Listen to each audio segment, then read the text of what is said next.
CID হেফাজত শেষে সুবোধ সিংকে আদালতে পেশ আসানসোল আদালতে। সুবোধকে পেশ সিআইডির 14 দিনের সিআইডি হেফাজত শেষ সুবোধ সিং এর।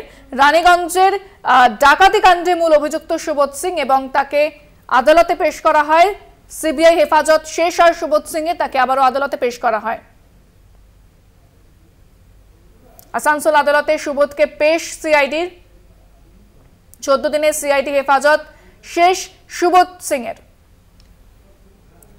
ফোনে রয়েছেন প্রতিনিধি পবিত্র বন্দ্যোপাধ্যায়। পবিত্র, কি আপডেট পাওয়া যাচ্ছে?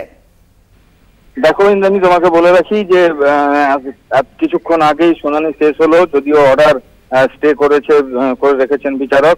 এবং তোমাকে বলে রাখি যে আজকে যে আদালতে শুনানিতে যে সুবোধ সিং এর পক্ষে যিনি আইনজীবী সোমনাথ চট্টরাজ বা শেখর কুন্ডু, তারা তার জামিনের জন্য আবেদন করেননি ঠিকই, কিন্তু আজকে তোমাকে বলে রাখি যে আদালতে যে শোন অ্যারেস্ট, যে তোমাকে বলে রাখি যে এর আগে 3 তারিখে যখন সুবোধ সিংকে জেলে ঢোকাতে যায় তখন সিআইডি ইন্সপেক্টরকে ধমকি দিয়েছিল এই সুবোধ সিং। এই কথা আমরা আগে টিভিতে দেখিয়েছি দর্শকদের। এবং সেই যে হুমকি দিয়েছিল, সেই হুমকি দেওয়ার উপরেই মামলা হয়েছিল সুবোধ সিং এর উপরে 3 তারিখে। এবং তারই জন্য তারা আজকে শোন অ্যারেস্টের জন্য একটা প্রেয়ার করে। এখন দেখার বিচারক কি রায় দেন এবং 14 দিন জেল হেফাজত দেন না তাদের শোন অ্যারেস্টের পরে কি রায় দেন, তার জন্য সময়ের জন্য অপেক্ষা করতে হবে। ধন্যবাদ পবিত্র। কথা বললাম প্রতিনিধি পবিত্র বন্দ্যোপাধ্যায়ের সঙ্গে।